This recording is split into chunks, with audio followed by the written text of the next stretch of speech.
Hello, welcome to Unacademy. Students, आज Unacademy India में UPSC CSC की तैयारी का सबसे बड़ा प्लेटफॉर्म बन चुका है। अगर आप अनअकैडमी को सब्सक्राइब करते हो तो क्या क्या बेनिफिट्स मिलेंगे। डेली लाइव क्लासेस होगी जिसमें आप अपने एडुकेटर्स के साथ चैट कर सकते हो, डिस्कशंस में एंगेज हो सकते हो, अपने डाउट्स पूछ सकते हो, आंसर कॉल्स की फैसिलिटी है। सारे के सारे कोर्स स्ट्रक्चर्ड है जिस तरह यूपीएससी प्रीलिम्स और मेंस का सिलेबस है, जैसा पैटर्न है उसी हिसाब से सारा कोर्स स्ट्रक्चर किया गया ताकि बेस्ट तरीके से आप अपने आप को तैयार कर सके। लाइव टेस्ट एंड क्विज़ेस की फैसिलिटी है ताकि अपने आप को इवैल्यूएट कर सके, और अनलिमिटेड एक्सेस है, मतलब एक बार अनअकैडमी को सब्सक्राइब करते हो तो उसके बाद जितना टाइम का आपका सब्सक्रिप्शन की वैलिडिटी है उतने टाइम तक आप लाइव और रिकॉर्डेड क्लासेस जितना चाहे उतना देखो। जिस भी एजुकेटर को चाहे उसको उतना देख सकते हो आप। मेरा नाम नवीन तंवर है। यूपीएससी के फील्ड में 6 ईयर टीचिंग एक्सपीरियंस है, 6 टाइम मेंस और इंटरव्यू का एक्सपीरियंस है। मंथली करंट अफेयर मैगजीन का एडिटर रहा हूँ। ज्योग्राफी से मैंने मास्टर्स किया है और ज्योग्राफी से ही यूजीसी नेट और जेआरएफ दोनों क्वालिफाइड हूँ। अगर आप मेरी क्लासेस के पीडीएफ चाहते हैं तो अनअकैडमी_नवीन तंवर ये टेलीग्राम चैनल का लिंक है, यहाँ पे सारे नोटिफिकेशन आएंगे। क्लासेस के पीडीएफ आपको यहीं पे मिलेंगे। और अगर आप अनअकैडमी पे मेरे काफ़ी कोर्सेज लॉन्च हो चुके हैं उन्हें देखना चाहते हैं तो unacademy.com पे जाके नवीन तंवर के नाम से मेरी प्रोफाइल को सर्च कीजिए और सारे कोर्सेज देख सकते हैं। मेरे साथ साथ अनअकैडमी पे आपको इंडिया के 100+ टॉप एजुकेटर से पढ़ने का मौका मिलेगा। कॉम्प्रीहेंसिवली पूरे सिलेबस को कवर किया गया है। अगर आप अनअकैडमी को सब्सक्राइब करते हो तो दो विकल्प है, प्लस का और आइकॉनिक का। Plus 6 month, 12 month, 24 month, 36 month का है। जो 21 को टारगेट कर रहे हो कम से कम साल भर का ले, 22 और 23 को टारगेट करने वाले बच्चे 2 साल या 3 साल का सब्सक्रिप्शन ले। यहाँ आपको 10% का डिस्काउंट मिलेगा अगर रेफरल कोड नवीन 1 अप्लाई करते हो। सेकंड आइकॉनिक है। आइकॉनिक में प्लस से ज्यादा क्या है, एड ऑन क्या है, यहाँ पे daily mains question answer writing practice होगी। आपको पर्सनल एक मेंटर मिलेगा जो आपको हर स्टेप पे गाइड करेगा। Question and answer writing practice मैंने ऑलरेडी आपको बता दिया। उसके साथ ही आपको फीडबैक दिया जाएगा पर्सनली कि आप कहाँ स्ट्रांग हो, क्या आपकी वीकनेस है, कहाँ पे आपको ज्यादा काम करने की जरूरत है, तो मेंटर वो आप पे काम करेगा। ये 1 साल, 2 साल, 3 साल का ऑप्शन है। यहाँ भी 10% का डिस्काउंट मिलेगा अगर रेफरल कोड नवीन 1 अप्लाई करते हो। 12 फरवरी से बहुत सारे कोर्सेज बैचेज लॉन्च हो रहे हैं। 2022 के लिए 1 ईयर बैच, 23 के लिए 2 ईयर बैच, उसके साथ ही यूपीएससी सीएससी प्रीलिम्स के लिए एनसीईआरटी बैचेस लॉन्च हो रहे हैं। 14 फरवरी के दिन सुबह 11 बजे अनअकैडमी कॉम्बैट का आयोजन होगा। ये 60 मिनट में 60 क्वेश्चन रिलेटिव स्कोरिंग फोर्टनाइटली होता है, जैसे आपको पता है। इसमें एनरोल कराने के लिए नवीन 1 कोड को यूज कीजिए। ये फ्री ऑफ कॉस्ट होता है स्टूडेंट, कोई पैसा नहीं होता। उल्टा आपको अगर अच्छा परफॉर्म करते हो तो बहुत सारे एक्साइटिंग आपको प्राइजेस मिलेंगे। जैसे कॉम्बैट में अगर आप पार्टिसिपेट करते हो तो ये स्कॉलरशिप टेस्ट है एक तरह के। इसमें आप रैंक 1 से 3 जो होगा वो कॉम्प्लीमेंट्री अनअकैडमी प्लस सब्सक्रिप्शन मिलेगा। उसके साथ 4 से 10th वाला जो होगा उसको 75% ऑफ मिलेगा प्लस सब्सक्रिप्शन में। 11 से 50 वाले को 50% और 51 से 500 के बीच जिसकी रैंक आएगी उसको 25% ऑफ मिलेगा सब्सक्रिप्शन के चार्जेस में। तो इसमें जरूर पार्टिसिपेट करें। उसके साथ ही आप कॉम्बो ऑफर है जिसमें आप अपने ऑप्शनल को जीएस आइकॉनिक के साथ या ऑप्शनल को जीएस प्लस के साथ सब्सक्राइब कर सकते हैं। 1 साल से लेके 3 साल तक है। ऑलरेडी काफी डिस्काउंट दिया है। अगर रेफरल कोड नवीन 1 अप्लाई करते हो तो एक्स्ट्रा 10% डिस्काउंट मिलेगा दोनों ही कंडीशन में। तो कुल मिला के 10% का डिस्काउंट चाहिए और मेरी मेंटरशिप चाहिए तो रेफरल कोड है नवीन 1। आज का जो हमारा सेशन है बड़ा यूनिक सेशन है स्टूडेंट। आज के सेशन में अक्सर हम कई बार होता है कि किसी काम की शुरुआत करते हैं, जैसे यूपीएससी एक जर्नी है। इस जर्नी में हमें किन किन चीजों का ध्यान रखना है जब हम अपनी स्ट्रेटेजी बनाएंगे या जब हम एक शुरुआत करना चाहते हैं, और या ऑलरेडी अगर हम शुरुआत कर चुके हैं तो कहीं उसमें हमारी कोई कमियां तो नहीं रह गई। किन किन बातों का हमें ध्यान रखना है। तो आज के इस पूरे सेशन में हम कुछ टिप्स, कुछ ऐसे महत्वपूर्ण बिंदुओं पर चर्चा करेंगे जो यूपीएससी की तैयारी में आपकी सक्सेस को एंश्योर करने में मदद करेंगे। तो आईएएस बनने की रणनीति क्या हो हमारी, आज हम इस पे चर्चा करने वाले हैं। बहुत ही यूनिक सेशन होने वाला है। तो आज हम उन 10 ऐसे टिप्स पे, ऐसे आपको 10 ऐसी एडवाइजेस, ऐसे सलाह परामर्श, आप जो भी मानो एक मेंटर के रूप में, जो मैं आपको बताना चाहता हूं कि इस जर्नी में आपको किन बातों की या किन 10 महत्वपूर्ण बातों को ध्यान रखना है। तो आज हम उन 10 टिप्स को देखने वाले हैं जो यूपीएससी सीएससी को क्रैक करने में आपकी हेल्प करेंगे। चलो देखते हैं। सबसे पहले आगे बढ़ने से पहले मैं 2021 वाले सेशन के बारे में बता देता हूं जो यूपीएससी का है। नोटिफिकेशन वो डिलेड हो गया है। यूपीएससी अभी सुप्रीम कोर्ट में कोई मैटर है, उसको चलते नोटिफिकेशन डिले हुआ है, लेकिन यूपीएससी ने बोला है कि एग्जाम 27 जून के दिन ही होगा और मेंस भी अपने टाइम से ही होगा। तो आप अपनी तैयारी को बिल्कुल भी आप उसमें लूज मत रहना। तो ये नोटिफिकेशन डिले हुआ है लेकिन प्रीलिम्स और मेंस की डेट सेम रहेगी, ये यूपीएससी ने साफ बोल दिया है। तो शुरू करते हैं सेशन में। तो सबसे पहले 10 टिप्स में से सबसे पहले हमें पता होना चाहिए ये इस एग्जाम का पैटर्न क्या है। जिस एग्जाम की हम तैयारी करने वाले हैं तो वो एग्जाम क्या है, कितने स्टेप है। तो पैटर्न में आपको पता है प्रीलिम्स, मेंस और इंटरव्यू 3 स्टेप होते हैं। प्रीलिम्स में 2 पेपर होते हैं, जीएस का और सीसेट। सीसेट के मार्क्स क्वालिफाइंग होते हैं, जीएस के मार्क्स आपके इसके बेस पे आपकी मेरिट डिसाइड होती है। तो प्रीलिम्स सिर्फ स्क्रीनिंग है। स्क्रीनिंग का मतलब इसके मार्क्स जो भी आए वो मेंस में ऐड नहीं होंगे, बस आपके क्वालिफाइंग मार्क्स थे, मतलब वो स्क्रीनिंग थे उसके बेस पे। क्योंकि हर साल लाखों बच्चे बैठते हैं, यूपीएससी मेंस हजारों में देते हैं, 10-12 हजार बच्चे देते हैं। तो प्रीलिम्स सिर्फ स्क्रीनिंग टेस्ट है। फिर सेकंड स्टेप आता है आपका मेंस। ओके, तो इसमें ऐसे होता है, जीएस के 4 पेपर है, 2 पेपर ऑप्शनल के और 2 पेपर क्वालिफाइंग होते हैं। फिर लास्ट में अगर आपने ये स्टेप क्लियर किया तो अब आते हो आप पर्सनैलिटी टेस्ट पे। तो ये पैटर्न है, आपको दिमाग में क्लियर रखना होगा कि हमें 3 स्टेप पार करने हैं। तो ज्यादातर बच्चों का फोकस क्या होता है, एक साल तैयारी करा, एक साल तैयारी करा, अगर तैयारी में कुछ कमी रहा, प्रीलिम्स फेल हो गया। तो मैंने देखा है आप इस पैटर्न को इग्नोर करके, जहां पे मेंस का बहुत बड़ा रोल है, इसको आप इग्नोर कर देते हो। आपका सारा फोकस आ जाता है प्रीलिम्स पे। तो अगर आपका एक साल प्रीलिम्स फेल भी हुआ है, कोई नहीं, आप उन कमियों को दूर कीजिए। मेंस को अपनी ग्रिप में रखना है, क्योंकि सारी की सारी जो जर्नी है ना स्टूडेंट, ये जर्नी यहां से तय होगी। ये 1750 नंबर की जर्नी है। और अगर आपका मेंस बहुत अच्छा है तो आई गारंटी 10 से 15 क्वेश्चन आपको एक्स्ट्रा एज मिलेगा प्रीलिम्स में। तो ये तीनों स्टेप याद रखने हैं कि नहीं, मेरे को प्रीलिम्स भी, मेंस भी और पर्सनैलिटी टेस्ट, ये तीनों ही आपके मस्तिष्क में रहना चाहिए। तो पैटर्न का फर्स्ट पॉइंट तो हुआ हमें ये एग्जाम कैसे हो रहा है। सेकंड, फिर हमें ये देखना है कि 2000 प्रीवियस ईयर क्वेश्चन पेपर से सेल्फ एनालिसिस करना है कि 2017 में कैसा पेपर रहा, पीटी मेंस, 18 में, 19 में, 20 में, 15 में, 16 में। हर साल एक पैटर्न रहता है। देखो, 2 तरह का पैटर्न से यहाँ 2 बातें डिस्कस कर रहे हैं। एक तो एग्जाम का पैटर्न क्या है और दूसरा उसका एक ट्रेंड क्या है कि किस साल वो क्या पूछ रहा है वो। तो प्रीवियस ईयर क्वेश्चन पेपर अगर आप देखते हो, प्रीवियस ईयर क्वेश्चन पेपर्स जिसमें प्रीलिम्स के और मेंस के दोनों क्वेश्चन पेपर आप रेगुलर देखते रहे स्टूडेंट, ताकि आप जो भी पढ़े तो आपको पता रहे कि किस लेवल पे, किस स्टैंडर्ड के क्वेश्चन पूछ रहा है। तो जिस कंटेंट से, जिस मटेरियल को मैं पढ़ रहा हूं, क्या उससे वो क्वेश्चन सॉल्व हो रहे हैं, तो ये आपको हेल्प मिलने वाली है। तो पहला आपका जो टिप्स है, 10 टिप्स में से फर्स्ट जो आपका टिप है कि आपको पैटर्न का पता होना चाहिए, पैटर्न एनालिसिस होना चाहिए। ओके, तो इसमें आपको क्या करना है, वही previous year question paper regular देखने हैं स्टूडेंट। ओके, जितने भी है प्रीलिम्स के, मेंस के, सब देखो आप, ताकि एक शुरुआत है। देखो, किसी जर्नी पे आप निकलते हो ना, घर से बहुत सारी तैयारी करके चलते हो ना। अरे भाई, अगर ठंडे इलाके में जा रहे हो तो बहुत सारे कपड़े लेके, उसी हिसाब से खाने पीने की व्यवस्था, लंबी जर्नी है, सारी चीजें लेके चलती हो आप, मेडिसिन भी लेके चलोगे, 10 चीजें।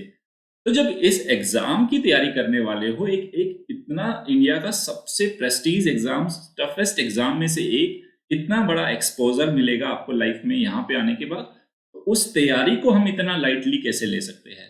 तो पैटर्न एनालिसिस जरूर होना चाहिए। सेकंड है, हमें सिलेबस की समझ होना चाहिए। और सिलेबस में अगर हम बात करें तो हमें प्रीलिम्स और मेंस दोनों सिलेबस हमें पता होना चाहिए।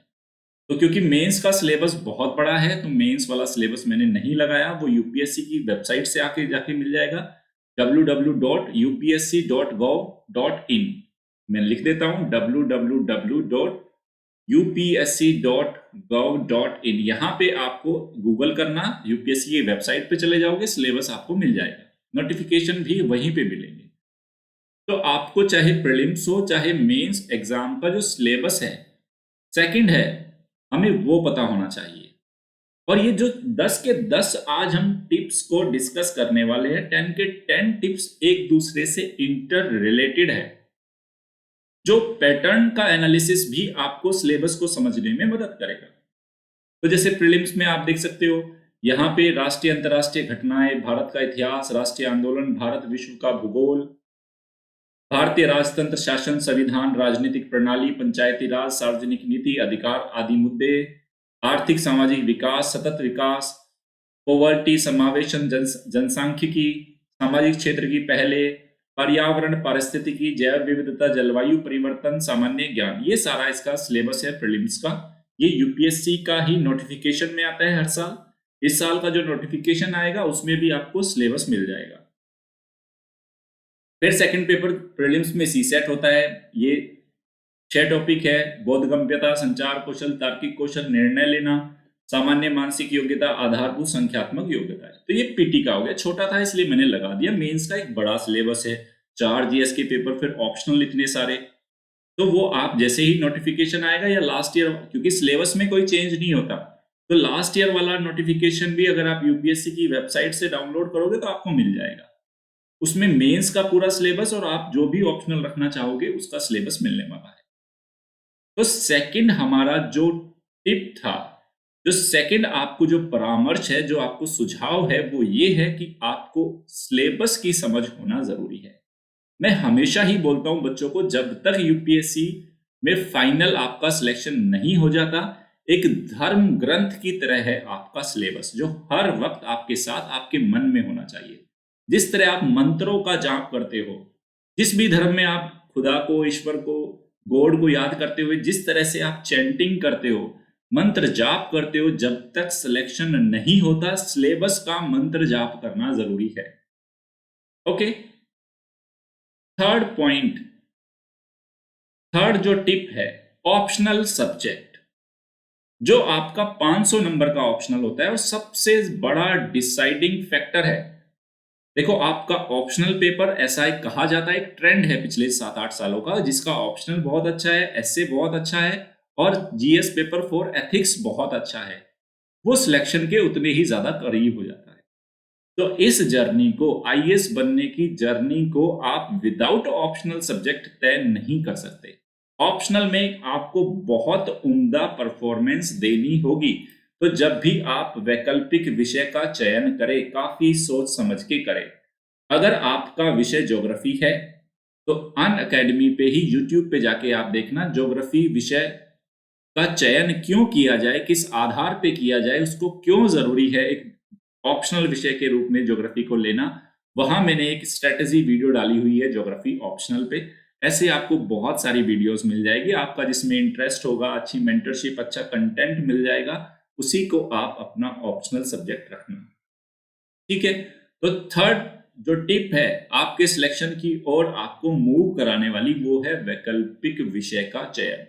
तो चाहे आप संस्कृत लिटरेचर रहो, बहुत सारे हैं, कुछ लिमिटेशन है, कुछ ही दिखा सकते हैं स्लाइड में।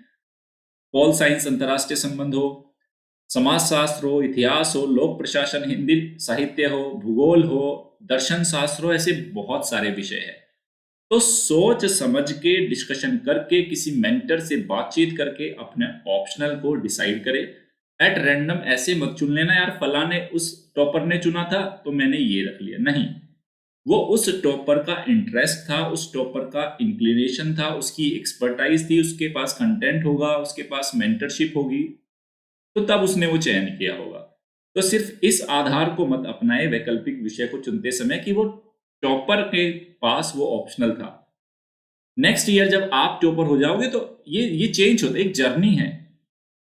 किसी साल ऑल इंडिया रैंक हो सकता है हिस्ट्री से आए, किसी साल ज्योग्राफी से आएगी।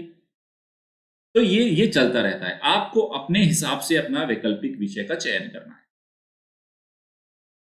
चौथा पॉइंट आया आपकी book list. Book list magazine क्या करनी है आपको, तो वो अच्छी आपके पास ऑथेंटिक, देखो ये पूरा जो यूपीएससी की तैयारी में एक बहुत बड़ा प्रॉब्लम है कंटेंट, कि किस कंटेंट को पढ़े, क्या हमारे पास सोर्सेस हो। और अगर आप किसी गलत सोर्स को आपने पकड़ लिया तो साल भर 6 महीने कैसे खराब हो जाएंगे पता नहीं चलेगा, क्योंकि एक खराब किताब पढ़ी तो समझो 1 महीना खत्म। तो गलत सोर्स से बचना है आपको, ऑथेंटिक जो रिकमेंडेड बुक्स है वो ही पढ़नी है। जैसे यहाँ पे मैंने एनसीईआरटी के लिए इतिहास में क्या पढ़ना चाहिए, ये पूरी स्लाइड्स आपको लेक्चर के बाद मेरे टेलीग्राम चैनल पे मिल जाएगी। टेलीग्राम चैनल का लिंक है unacademy_नवीन तंवर। तो प्राचीन भारत में क्या पढ़ना है, मध्यकालीन भारत में क्या पढ़ना है, आधुनिक भारत में, भारत, ये सब एनसीईआरटी के नाम है। भारतीय कला का परिचय, राजनीति विज्ञान में कौन कौन सी बुक पढ़नी है एनसीईआरटी की, लोकतांत्रिक राजनीति भाग 1-2, भारत का संविधान, भारत राजनीतिक सिद्धांत, स्वतंत्र भारत में राजनीति, ये कुछ एनसीईआरटी की बुक है जो आपके पास होनी चाहिए।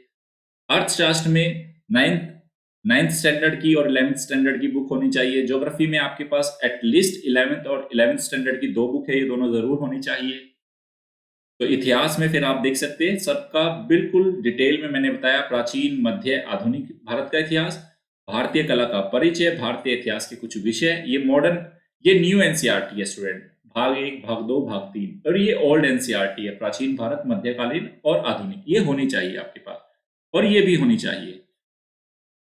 ये मैंने इन बुक्स की इमेजेस लगा दी। अक्सर बच्चों को कंफ्यूजन रहता है सर कौन सी ले, तो प्रॉपर मैंने इमेज लगा दी, इसी नाम से आपको मार्केट में भी ये अवेलेबल होगी। ये सारी की सारी बुक्स आपके पास होनी चाहिए। हिस्ट्री में ये देखो, स्पेक्ट्रम काफी अच्छी बुक है। भारत का स्वतंत्रता संघर्ष, याद रखना, विपिन चंद्रा, मृदुला मुखर्जी, आदित्य मुखर्जी, के.एन. पनिक्कर और सुचेता महाजन, ये वाली बुक बहुत इंपॉर्टेंट है। और आर्ट एंड कल्चर पे आप नितिन सिंघानिया सर की बुक पढ़ सकते हो। राजनीति विज्ञान पे किताब आ गई, ये देखो, लोकतांत्रिक राजनीति भाग 1, भाग 2, भारत का संविधान, राजनीतिक सिद्धांत।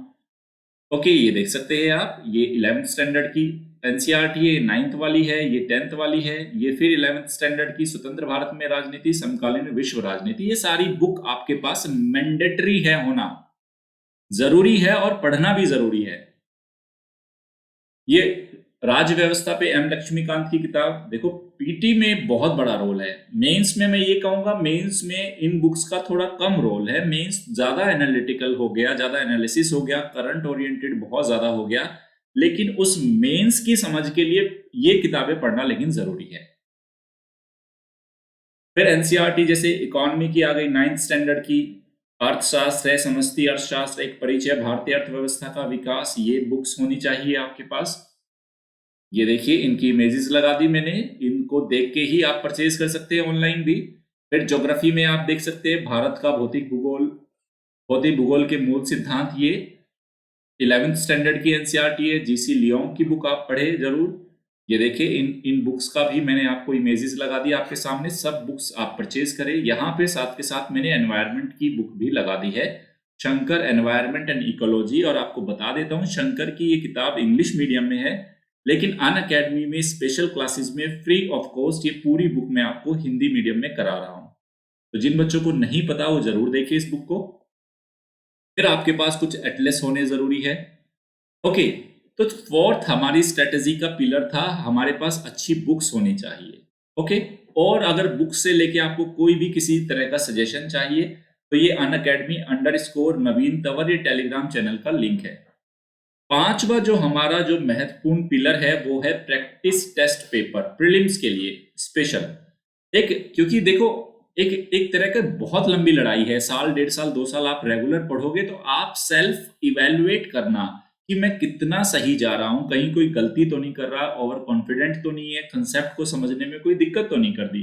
तो उसका जो विश्लेषण है, उसका जो आकलन है, अपने आप का जो मूल्यांकन है, वो कैसे करोगे आप?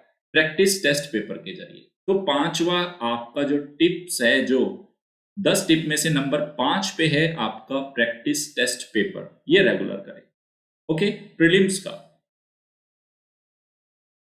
नंबर 6, बात सिर्फ प्रीलिम्स की है, प्रीलिम्स की नहीं है, मैंने बोला मेंस बहुत बड़ा एक सेगमेंट है। तो क्योंकि लंबी तैयारी के दौरान आप मेंस पीटी जब शुरुआत करते हो, पीटी भी रहता है, मेंस भी रहता है, तो इवैल्यूएशन भी प्रीलिम्स और मेंस दोनों का होना चाहिए। तो मेंस की आंसर राइटिंग रेगुलर करें। ये देखो 6 नंबर का जो हमारा जो टिप है वो ये है कि आपकी पीटी की टेस्ट सीरीज वहां इवैल्यूएशन होना जरूरी है, और मेंस की आंसर राइटिंग ये आपका होना जरूरी है। देखो मेंस एक बहुत लंबी लड़ाई है, 1750 नंबर का मेंस आएगा स्टूडेंट, और वो सब लिखना ही है आपको। 4 जीएस है, 1 ऐसे है, 2 ऑप्शनल है। तो जब तक आपकी कलम चलेंगी नहीं ना, आप कहाँ गलती कर रहे हो, आंसर को कैसे लिख रहे हो, प्रॉपर फॉर्मेट में लिख रहे हो या नहीं लिख रहे हो, वो टाइम लगता है। तो रेगुलर आप आंसर राइटिंग प्रैक्टिस भी करते रहे। नंबर 7 पे चलते हैं, आपका एटीट्यूड। देखो एटीट्यूड है नजरिया, आप इस एग्जाम को कैसे ले रहे हैं।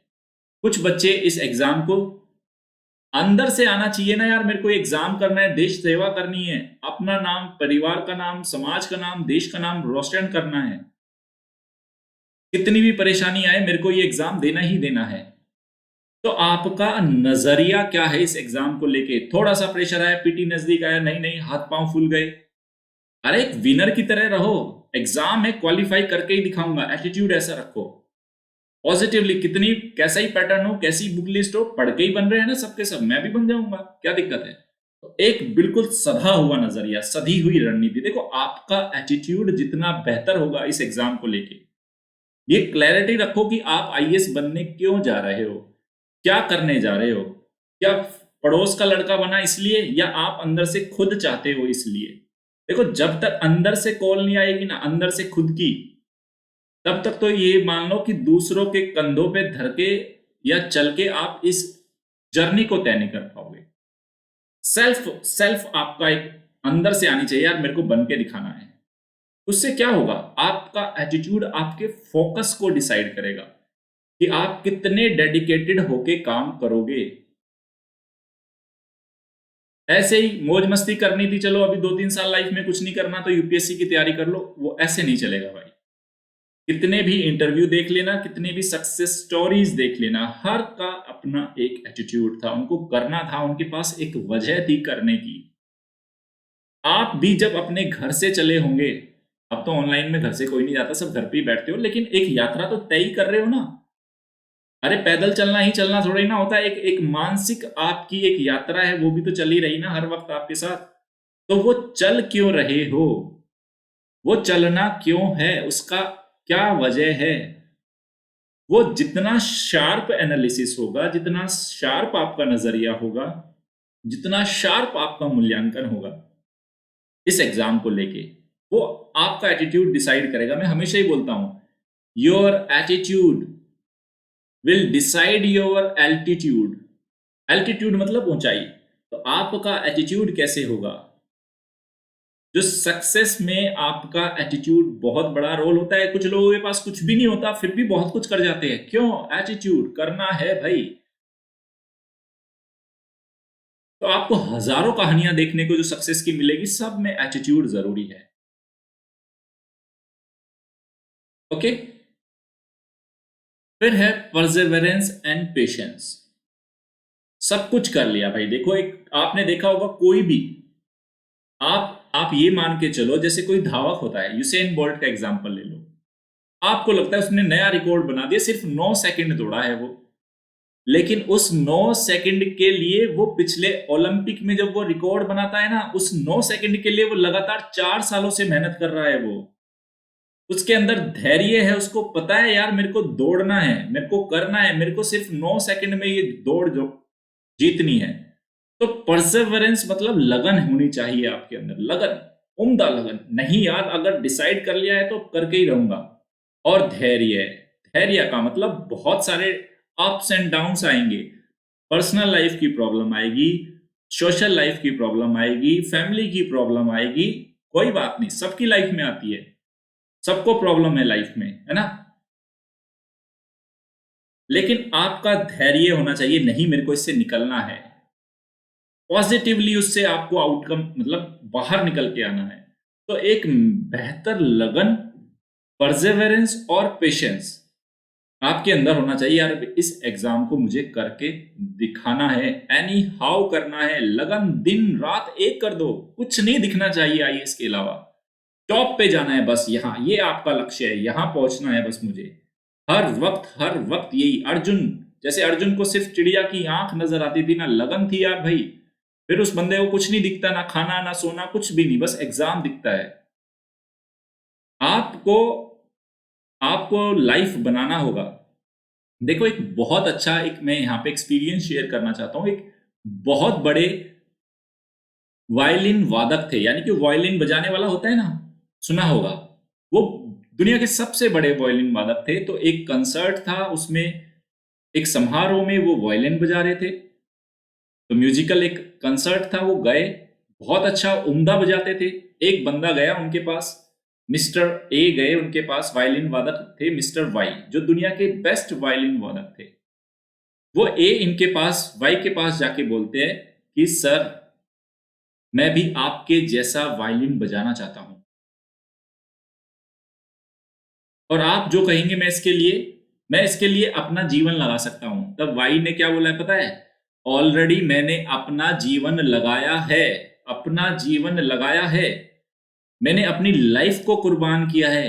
इस ऊंचाई तक पहुंचने के लिए, इस सक्सेस तक पहुंचने के लिए मैंने अपना सब कुछ लगाया है यहाँ पे भाई, इस सफलता को पाने के लिए। तो आपको भी अगर आईएएस बनना है तो 2 साल की मेहनत है, सब कुछ लगा दो। यहां एटलीस्ट आपको पूरा जीवन नहीं लगाना यूपीएससी में, 2 साल लगाने, डेडिकेटेड एफर्ट लगाने, 18 से 24 महीने बस, 18 से 24 महीने डेडिकेटेडली। मैं कहता हूं कोई बच्चा आके मुझे बोलो नवीन सर ये लो, मैंने आने वाले 24 महीने के लिए अपने आप को सौंप दिया, आपको सौंप दिया, करो आप जो कहोगे, पूरा परसेवरेंस के साथ, पूरे पेशेंस के साथ, पूरे मोटिवेशन के साथ, और पूरा एटीट्यूड है इसी एग्जाम को करने का।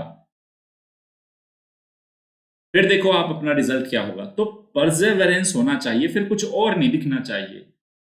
अर्जुन की तरह चिड़िया की आंख नजर आनी चाहिए, सिर्फ आंख, है ना, दाएं बाएं और कुछ नहीं। भूल जाओ फिर सबको, फैमिली, फ्रेंड्स, गर्लफ्रेंड, बॉयफ्रेंड, सब मांजरा एक साइड रखो। ओके, ठीक है। तो आपका जो परसेवरेंस और पेशेंस का एग्जाम्पल याद होगा ना, दशरथ माझी। आपको क्या लग रहा था? तकलीफ नहीं आई होगी, इतना बड़ा पहाड़ कैसे तोड़ेगा एक अकेला इंसान? लेकिन एटीट्यूड, परसेवरेंस, लगन थी, हथौड़ा जाके मारेंगे भाई, नहीं छोड़ेंगे इसको, तोड़ेंगे। तो जब तक तोड़ेंगे नहीं तब तक छोड़ेंगे नहीं, ये एटीट्यूड होना चाहिए। ये इस तरह की आपके अंदर परसेवरेंस, जो लगन मैं बता रहा हूं ना, लगन और पेशेंस का शानदार एग्जाम्पल है दशरथ मांझी, शानदार एग्जाम्पल है कलाम साहब, बहुत सारे एग्जाम्पल है, इंडियंस एग्जाम्पल हजारों है, लाखों है, पूरी दुनिया में भी भरे पड़े हैं। तो ये होना चाहिए, जब तक तोड़ेंगे नहीं, जब तक इस एग्जाम को क्रैक नहीं कर लूंगा, मैं भी चैन से नहीं सोने वाला, ठीक ना। तो उस तरह का आपका परसेवरेंस, लगन, ऐसा पेशेंस, एक दिन में नहीं तोड़ा होगा इन्होंने भी पहाड़, ठीक है ना। आप सोचो 1 महीना तैयारी करा, 1 महीने में मैं सब कुछ सीख जाऊं, नहीं भाई, बोल रहा हूं ना, 18 से 24 महीने लगेंगे किसी भी नए बच्चे को। और ऑलरेडी कोई 2-3 साल से तैयारी कर रहा है, सक्सेस नहीं मिल रही, तो समझो आपकी स्ट्रेटेजी में कहीं लूप होल है। जाओ अपने किसी मेंटर के पास, बताओ अपना दर्द, बताओ अपने सोर्स, बताओ अपनी कमियां, बात करो उनसे, फोकस अपना दिखाओ, आप कितने फोकस्ड हो, ठीक है। कहीं ऐसे तो नहीं हो कि एग्जाम नजदीक आया, 3 महीने पहले जागे हो, 4 महीने पहले, अच्छा भाई यूपीएससी का एग्जाम आ गया, नोटिफिकेशन आ गया, चलो तैयारी करना शुरू करते। भाई नहीं, ऐसे नहीं होने वाला भाई। ये वो बाकी बच्चे जो 2-2 ढाई-ढाई साल लगा रहे हैं तैयारी में, वो पागल नहीं है, वो ज्यादा डिजर्विंग रहे। तो इसी लेवल का आपका परसेवरेंस और पेशेंस होना चाहिए। बहुत सारे अप्स एंड डाउन्स आएंगे, आंसर राइटिंग शुरुआत में अच्छी नहीं होगी, बहुत सारी गलतियां करोगे प्रीलिम्स के टेस्ट में, शुरुआत में पता भी नहीं लगेगा, जब एनसीईआरटीज या अदर बुक्स पढ़ोगे वो हो सकता है कम समझ में आए, लेकिन यही तो पेशेंस दिखाना है, और क्या है, यही तो आपका एटीट्यूड रोल प्ले करेगा। Number 9 motivation. ये देखो, ये बहुत बड़ा फैक्टर है, बहुत ही बड़ा फैक्टर। मोटिवेशन देखो, मोटिवेशन दो होते हैं, एक इनर होता है या इंटरनल और एक होता है एक्सटर्नल। और दुनिया के जितने भी बेस्ट एग्जाम्पल्स है ना, वो हमेशा इंटरनल मोटिवेशन के है। आपके अंदर चाहत होनी चाहिए। ऐसे हजारों बच्चे, सैकड़ों बच्चे हमें मिलते हैं, सर मोटिवेशन लेवल डाउन हो रहा है, हमसे बात किया, 7 दिन वो ढंग से पढ़ा, फिर गायब हो गया। असली मोटिवेशन आपके अंदर का है, खुद का। मुझे बनना है आईएएस, मुझे बनना है आईपीएस, मुझे सिविल सर्वेंट बनना है, तो मोटिवेशन आपके अंदर का खुद का आएगा, ठीक है ना। बाहर वाले सिर्फ आपको मोटिवेट करेंगे, लेकिन इनर नहीं आएगा तो इतना लंबी लड़ाई कैसे लड़ोगे? हर दिन आके आपके साथ कोई मेंटर बैठने वाला है क्या, ये बताओ। मेंटर तो आपको गाइड करेगा, फैमिली मेंबर सपोर्ट करेंगे, पेरेंट्स सपोर्ट करेंगे। वो आपके अंदर से आएगा, मेरे को बनना है भाई, इसी साल बनना है, 21 में बनना है, 22 में बनना है, 23 में बनना है, आपको जो भी जोन सा साल आपने डिसाइड किया है वो अंदर से आएगा, बस ध्यान रखना। तो मोटिवेशन सेल्फ, अंदर वाला ज्यादा काम करेगा। हम तो क्या है, बिल्कुल टॉर्च दिखाएंगे, भाई चलो उधर जाना है आपको, दौड़ना तो आपको ही है ना। तो सेल्फ मोटिवेशन का लेवल, 1000 बार गिरो उठो, कोई दिक्कत नहीं है, पर एटीट्यूड बनना है कुछ और सोचा ही नहीं है। इसलिए याद रखना, एटीट्यूड, परसेवरेंस, पेशेंस, मोटिवेशन, ये वो शब्द है, ये वो कंसेप्ट है लाइफ के जो आपको बहुत ज्यादा हेल्प करने वाले हैं। क्योंकि वो same book list, same pattern, same syllabus, same test series, same mains answer writing practice, सबके लिए बराबर। अलग क्या कर रही है आपका एटीट्यूड, अलग क्या कर रही है आपका मोटिवेशन का लेवल, अलग क्या करेगा आपका परसेवरेंस, अलग क्या करेगा आपका पेशेंस का लेवल क्या है। आप आसानी से टूट गए तो ठीक है भाई, हजारों लोग टूटते, करोड़ों टूटते, क्या फर्क पड़ रहा है, आप भी टूट जाओगे। लेकिन आपको क्या टूट कर गिरना मंजूर है या नहीं, यह मुद्दा अहम है। तो यहां आपका मोटिवेशन फैक्टर रोल प्ले करेगा। ओके, नेक्स्ट, और सबसे बड़ा जो 10th नंबर पे जो मैंने रखा है, और सबसे बड़ा रोल होगा मेंटरशिप। आप किसके दिशा निर्देशन में पढ़ रहे हो? मेंटरशिप, आपका मेंटर कौन है? क्योंकि एक मेंटर वो होता है, देखो मेंटरशिप क्या होती है, यहां मैंने बहुत अच्छी लाइन लिखी है, mentorship learning from someone who wants you to grow. एक ऐसे इंसान से आप सीख रहे हो जो वास्तव में चाहता है कि आप आगे बढ़ो, वो वास्तव में चाहता है कि आप बनो जिसने अपने ख्वाब को आपके ख्वाब से जोड़ लिया हो, जो आपकी जर्नी में खुश हो, आपकी यात्रा में आपके साथ चल के खुश हो। उसने अपना पूरा जीवन आपको दे दिया, वो सिर्फ इसलिए पढ़ रहा है कि ताकि आपको अच्छा पढ़ा सके, वो सिर्फ खुद इसलिए रातों रात जाग रहा है ताकि आपका जीवन उज्जवल बन सके। तो एक ऐसे इंसान से पढ़ना, असली मेंटरशिप वो है, एक ऐसा मेंटर जो वास्तव में चाहता है कि आप आगे बढ़ो, जो वास्तव में आपके साथ काम करना चाहता है, जो वास्तव में आपकी सफलता के ख्वाब वो देख रहा है, जो हर वक्त आपसे ज्यादा मेहनत करने के लिए आपके साथ तैयार खड़ा है। ऐसे इंसान की मेंटरशिप में आपको आना पड़ेगा। वो ही आपका, क्योंकि आप तो नए हो, क्या पढ़ना है, 1000 आपके सामने ऑप्शन आएंगे, 10 किताबें, सर हिस्ट्री ये, हिस्ट्री ये, हिस्ट्री ये, 10 हिस्ट्री की किताबें, 10 हिस्ट्री की फैकल्टी, 10 हिस्ट्री के source, 10 economy, 10 polity, science tech, आई यार अंबार है, समुद्र है, कितनी बार डूबोगे, डूब के मर ना जाओ। तो वहां आपको मेंटर बचाएगा आपका। आओ भाई, मैं बताता हूं आपको करना क्या है। तो मेरी मेंटरशिप, आपकी और कोई भी हो सकती है, लेकिन जो बच्चे, मेंटरशिप जिनको सही समय पे प्रॉपर मिल गई, उसकी लाइफ बच जाएगी। वरना हर साल आप में से बहुत सारे बच्चे, आप कभी सोचना, आपके पास मोटिवेशन भी था, आपके पास एटीट्यूड भी था, परसेवरेंस भी था, पेशेंस भी था, लेकिन समय के साथ साथ कमजोर हो गया, मरता जा रहा है। क्यों? मेंटर कोई बताने वाला नहीं है, बेटा ये कर ले, यहां सेफ है, ये कर ले, यहां से टाइम बचा, उस बुक को पढ़, वहां से ये सीखने को मिलेगा, वहां से ये सीखने को मिलेगा, कुछ चीज मैं भी तेरे को सिखा रहा हूं। तो एक मेंटरशिप भी चाहिए आपको। ओके, तो कुल मिला के 10 आपके टिप्स थे। और मैं थोड़ा अपने बारे में बता देता हूं। ऑलरेडी जो बच्चे मुझे रेगुलर फॉलो कर रहे हैं, बहुत सारे कोर्सेज कंप्लीट हो चुके, फ्री ऑफ कॉस्ट है, जैसे एथिक्स केस स्टडीज, नीति शास्त्र, सत्यनिष्ठा, अभिरुचि पे केस स्टडीज आ गई ऑलरेडी। 5 यूनिट कंप्लीट है हमारी यूट्यूब पे। निबंध लेखन कंप्लीट है। शंकर आईएएस की किताब जो आज तक किसी ने हिंदी में नहीं पढ़ाई, सिर्फ ये बोल दिया जाता था ये तो सिर्फ इंग्लिश मीडियम वालों के लिए है, वो चैलेंज लेके मैं आपको पढ़ा रहा हूं बिल्कुल हिंदी में। और ओरिजिनल शंकर ने जो इंग्लिश में लिखी है उससे शानदार तरीके से उसको मैं हिंदी में पढ़ा रहा हूं। मतलब इवन अगर शंकर भी उस बुक को देखेगा ना पढ़ाते हुए कि नवीन सर पढ़ा रहे, तो बोलेगा यार वास्तव में कितना अच्छा जस्टिस किया है आपने। इंडिया वर्ल्ड मैपिंग पे कंप्लीट कोर्स अवेलेबल है, डिजास्टर मैनेजमेंट पे, आंसर राइटिंग पे। ओके, ज्योमॉर्फोलॉजी हमारा चल रहा है, ओशनोग्राफी ये ऑलरेडी कंप्लीटेड हो चुका हमारा, ये कंप्लीटेड है। क्लाइमेटोलॉजी कंप्लीटेड है। ओके, तो बहुत सारी चीजें मैं कंप्लीट करा चुका, क्योंकि मैं एक जिम्मेदारी के रूप में आपसे जुड़ा हुआ हूं।